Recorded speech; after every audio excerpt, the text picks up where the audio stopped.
Pretrib versus post-trib. Let's see what the book of Revelation chapter 20 has to say about the first resurrection.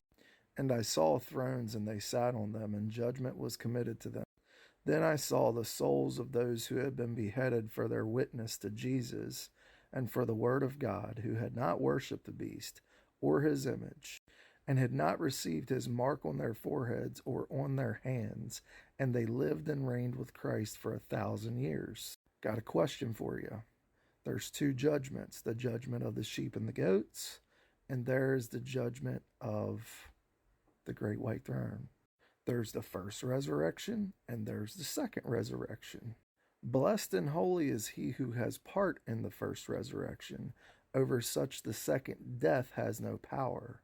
But they shall be priests of God and of Christ, and shall reign with him 1,000 years. Got a question for you.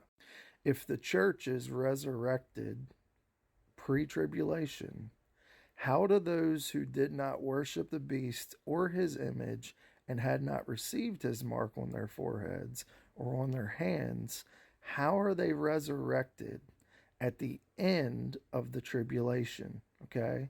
How are those people resurrected at the end of the tribulation if the first resurrection happens before the tribulation? And there's only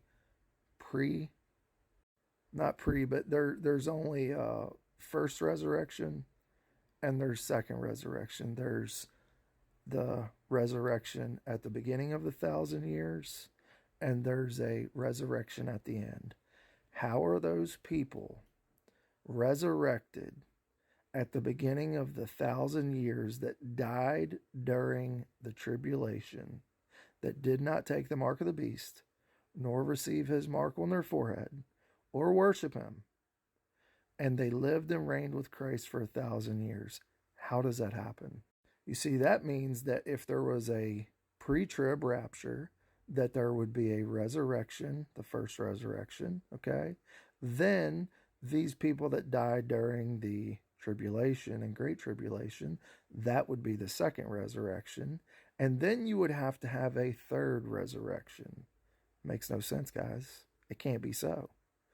This first resurrection that happens of the church, of all the saints of all time, happens at the beginning of the 1,000-year millennial reign when Christ returns, his second coming.